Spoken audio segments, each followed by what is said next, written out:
Hi everyone, hope that all are well by the grace of Almighty, and I am also fine now. I am Arshad, offering you a lot of thanks for staying with me. এবং আজকে আমাদের topic হলো completing sentence. তাহলে completing সেন্টেন্সটা কি? Completing sentence হলো একটা সেন্টেন্সের কিছু অংশ আপনাকে দেওয়া থাকবে, বাকি অংশটা আপনাকে পরিপূর্ণ করতে হবে। তাহলে কমপ্লিটিং সেন্টেন্সের ক্ষেত্রে দুইটা জিনিস আমাদের লক্ষণীয়। একটা হলো যে অংশটুকু দেওয়া থাকবে সেই অংশের সাথে সামঞ্জস্য রেখে, অর্থাৎ কথার সামঞ্জস্য রেখে বাকি অংশটুকু পরিপূর্ণ করতে হবে। আরেকটা জিনিস হলো কোনো রুলস এর আন্ডারে যদি পড়ে যায় তাহলে ওই রুলস অনুযায়ী সেই স্ট্রাকচারটা সাজাতে হবে। কোনো রুলস বা স্ট্রাকচার যে স্ট্রাকচারের আন্ডারে পড়ে যাবে সেই স্ট্রাকচার অনুযায়ী আমাদের শেষ করতে হবে। তাহলে দুইটা জিনিস ইম্পর্টেন্ট কমপ্লিটিং সেন্টেন্সের ক্ষেত্রে, একটা হলো সেন্স আর একটা হলো স্ট্রাকচার। স্ট্রাকচার অনুযায়ী আমাদের আগাতে হবে, আবার কথার সাথে যেন কথার সামঞ্জস্যতা থাকে সেটাও আমাদেরকে দেখতে হবে। যাই হোক, আমরা এখন রুলসে ঢুকে পড়ি, দেখি কিভাবে স্ট্রাকচার গুলো থাকতে পারে। তো তার আগে একটু কথা হলো, আমি রুলস গুলা শেষ করে করে প্রতিটার সাথে যেগুলোর সাথে প্রয়োজন বোধ করব সেগুলোর সাথে একটা করে উদাহরণ, আমরা এখানে কিছু উদাহরণ তো অবশ্যই দেখবো, তার পাশাপাশি আপনার প্র্যাকটিসের জন্য উদাহরণ দিয়ে দেবো যেটা আপনি নিজে নিজে প্র্যাকটিস করবেন। যদি প্র্যাকটিসটা হয় নিজে নিজে করে ফেলতে পারেন তাহলে বোঝা গেল জিনিসটা আপনার কাছে ক্লিয়ার হয়ে গেছে।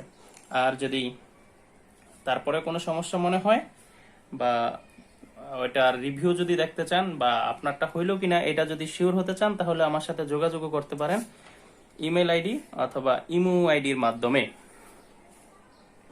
তাহলে আমার সাথে যোগাযোগ করার জন্য dmarshad77@gmail.com অথবা ইমোতেও অ্যাড হতে পারেন 01676550081।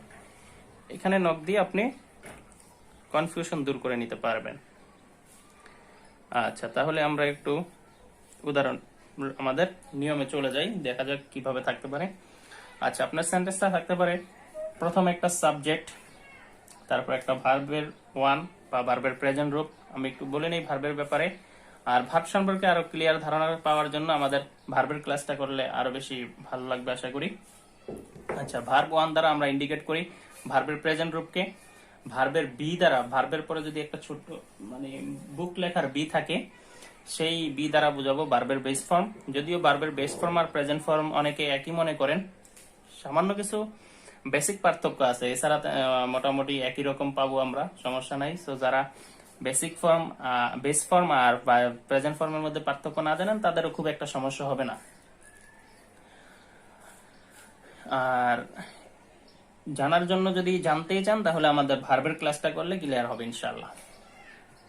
আচ্ছা, তারপরে কি বললাম, সাবজেক্ট ভার্বের ওয়ান বা ভার্বের প্রেজেন্ট রূপ।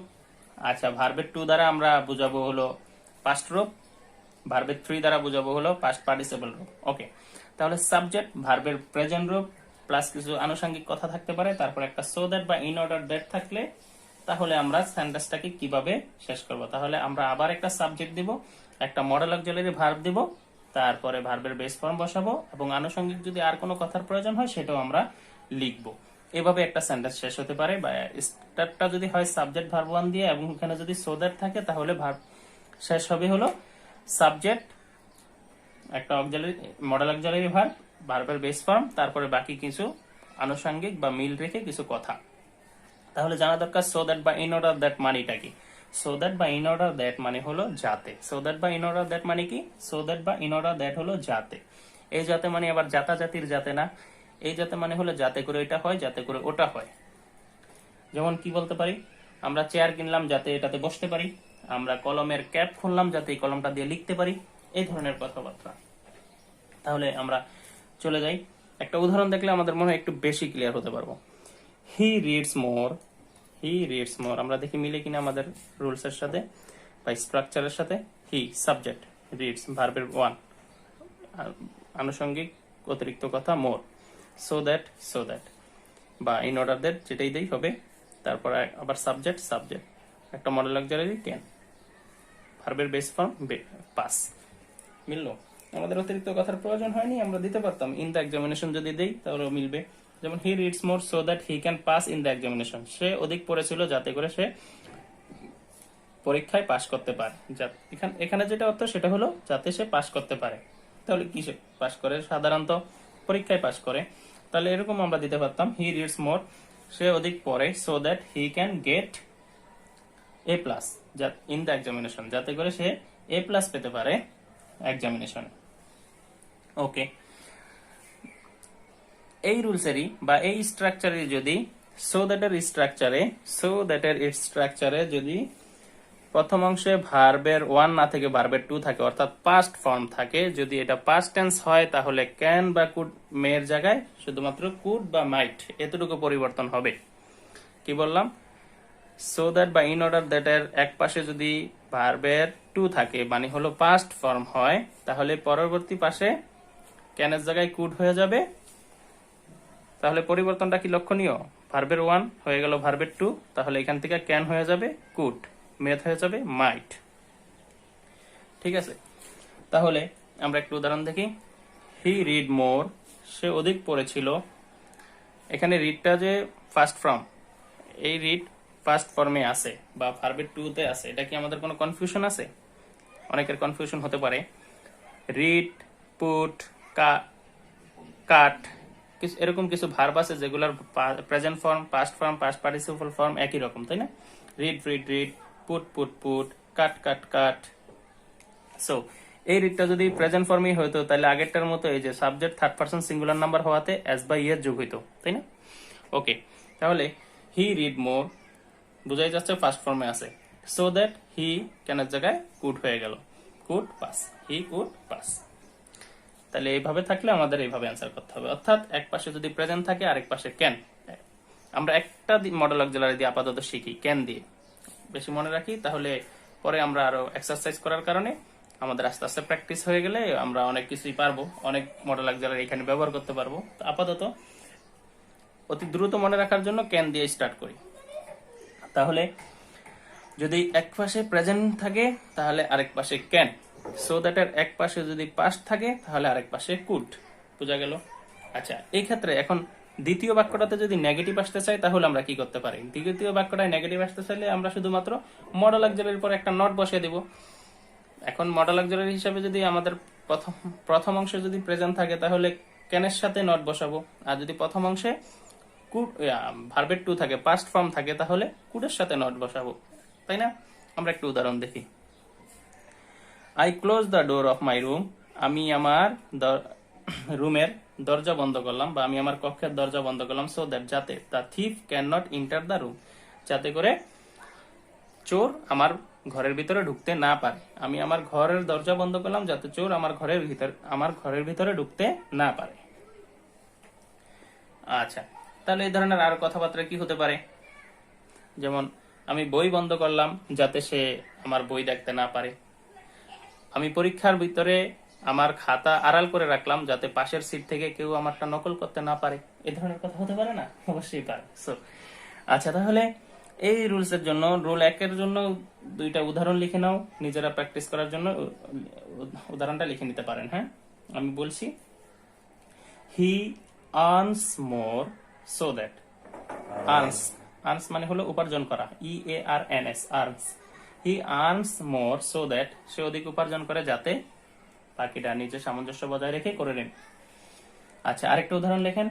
উই হ্যাংড, ঝুলানো যেটা, we hanged mosquito net so that, আমরা মশারি ঝুলাই বা মশারি ঝুলিয়েছিলাম যাতে ড্যাশ ড্যাশ ড্যাশ, বাকিটা আপনি করবেন। ওকে, রুল 2 তে চলে আসি। যদি এরকম থাকে টু অ্যাডজেক্টিভ টু, তখন অর্থ দাঁড়াবে খুবই। তখন অর্থ কি দাঁড়াবে? খুবই।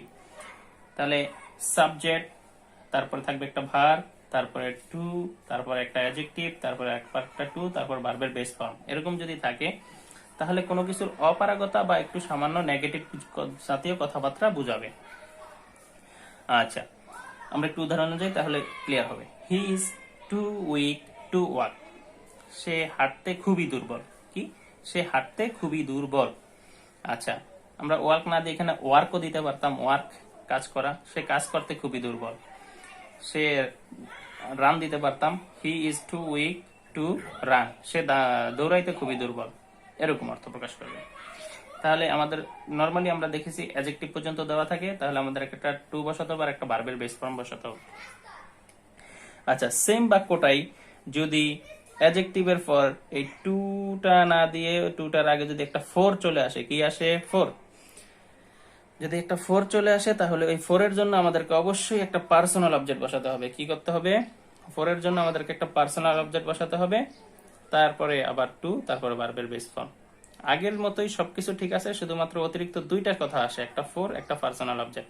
মনে রাখবেন, ফোর যদি থাকে তাহলে পার্সোনাল অবজেক্ট না দিয়ে কোনো উপায় নেই, দিতেই হবে, না হলে অর্থ দিবে না, আর অর্থ দিলেও বাক্য হবে না। তাহলে আমরা উদাহরণটা একটু দেখি। The load is too heavy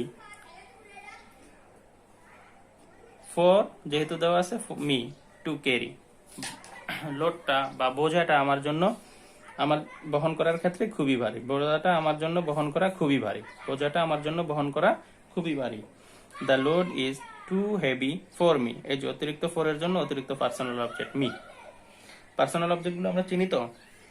personal object বা পার্সন সম্পর্কে বা পার্সোনাল বা প্রনাউন সম্পর্কে জানার জন্য আমাদের প্রনাউনের ক্লাসটা একটু দেখে নিলেই হয়ে যাবে। ওকে, তাহলে এটার প্র্যাকটিস কি করা লাগবে? করার জন্য লিখে নিতে পারেন, he is too unsmart. He is too unsmart, সে এত খুবই আনস্মার্ট। তারপরে কি করবেন? করেন নিজে নিজে। আচ্ছা, তারপর আরেকটা লিখতে পারেন, the book is too hard for. The book is too hard for, বইটা এতই কঠিন, ফর জন্য, তারপরে স্ট্রাকচার অনুযায়ী করেন। ওকে,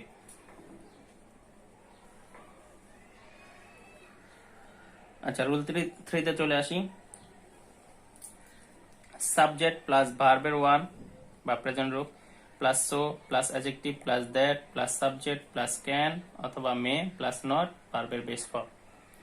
মনে রাখবেন 2 এবং 3 সেম ধরনের অর্থ দিবে, শুধুমাত্র দুইটা হলো সিম্পল সেন্টেন্স আর 3 হলো কমপ্লেক্স সেন্টেন্স, এই আর কি পার্থক্য। সো কমপ্লেক্স সেন্টেন্সকে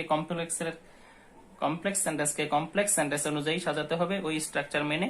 এতটুকুই কথা, অর্থটা অনেকটা একই রকম দিবে। আচ্ছা, তার আগে একটু বলে দিই, আগে আমরা দেখছিলাম সো দ্যাট একসাথে, এটার অর্থ কি বলছিলাম? যাতে। আর এখন হলো so adjective that, so adjective that, তাহলে এটার অর্থ দাঁড়াবে এতই যে। কি? এতই যে, এতই ভালো, এতই খারাপ, ভালো তো হবে না, এতই খারাপ, এতই ভারী, এতই এই সেই, মানে একটু নেগেটিভ কথাবার্তা বা অপারগতা কথাবার্তা টাইপের। আচ্ছা, তাহলে আমরা একটু উদাহরণ দেখি। সাবজেক্ট হি, ভার্বের ওয়ান বেজ হলো ইজ, সো একটা অ্যাডজেক্টিভ থাকবে বলছিলাম উইক, দ্যাট সাবজেক্ট,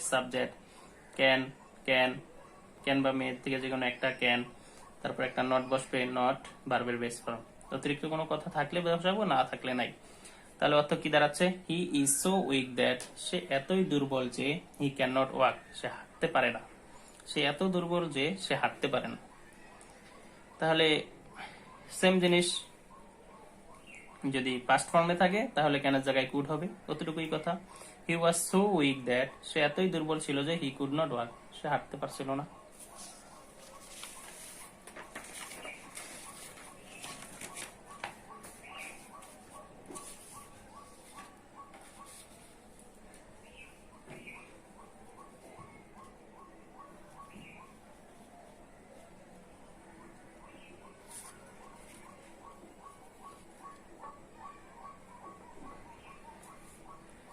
আচ্ছা, 4 নাম্বার রুলসটা আমাদেরকে একটু দেখতে হবে। 4 নাম্বার রুলসে আছে লিস্ট একটা শব্দ।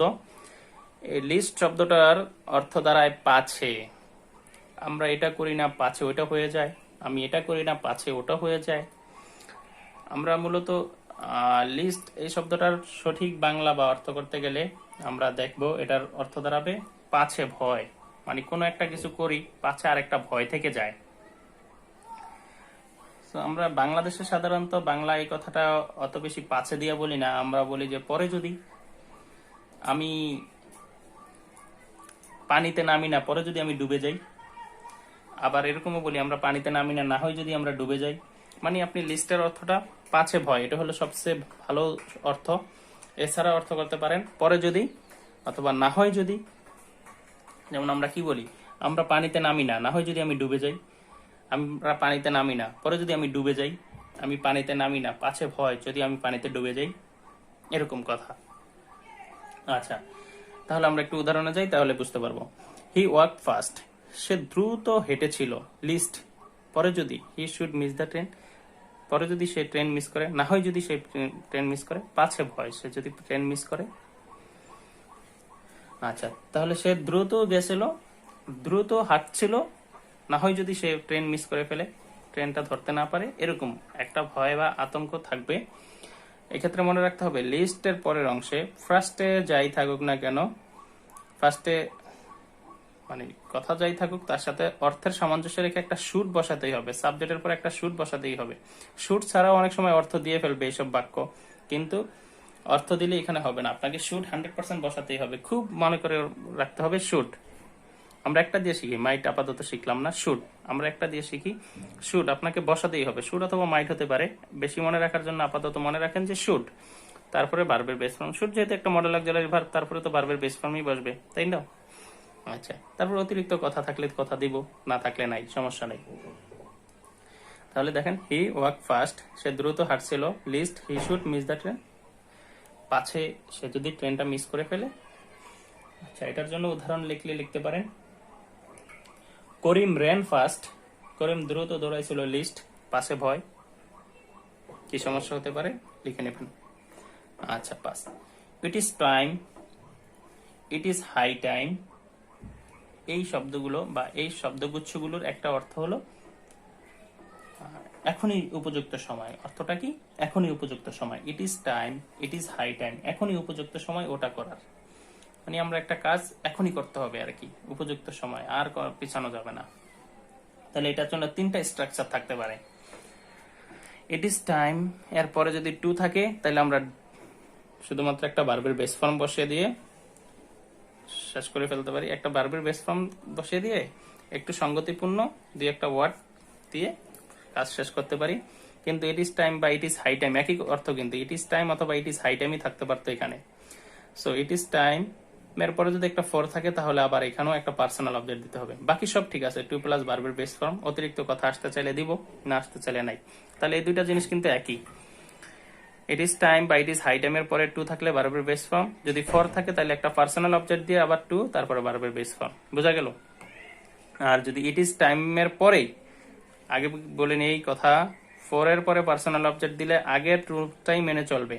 কিন্তু ইট ইজ টাইমের পর পরে যদি একটা সাবজেক্ট আসে, ইট ইজ টাইমের পর পরে যদি একটা সাবজেক্ট আসে, তাহলে এই ভার্বটাকে ভার্ব টু করে দিতে হবে। কি করে দিতে হবে? ভার্ব টু করে দিতে হবে, অর্থাৎ পাস্ট ফর্ম করে দিতে হবে। তারপর অতিরিক্ত কথা আসতে চাইলে দিব। এক্ষেত্রে আমি অতিরিক্ত কোনো উদাহরণ দিব না। এই উদাহরণগুলো আসলে সাধারণত দেখা যায় এর মধ্যে থেকেই আসে, সো আপনি এটা মুখস্থ করে ফেলতে পারেন। It is time to go, to ভার্বের base form, to go there. To go দিলেও কিন্তু হয়ে যেত, it is time to go, এখনই যাওয়ার সময়। It is time to go there, এখনই সেখানে যাওয়ার সময় বা এখনই সেখানে যাওয়ার উপযুক্ত সময়। ইট ইজ টাইম ফর, ওই যে বলছিলাম পার্সোনাল অবজেক্ট লাগবে us, it is time for us to go there, সেখানে যাওয়ার আমাদের জন্য এখনই উপযুক্ত সময়। It is time we, subject আছে তাই ভার্বের দ্বিতীয় রূপ, গো ভার্বের দ্বিতীয় রূপ হলো ওয়েন্ট, তাহলে ওয়েন্ট দেয়ার। বোঝা গেল? মুখস্থ করে ফেলুন। আচ্ছা, তাহলে বলাই হচ্ছে ইট ইজ টাইম বা ইট ইজ হাই টাইম একই অর্থ প্রকাশ করে, এর অর্থ হলো উপযুক্ত সময়।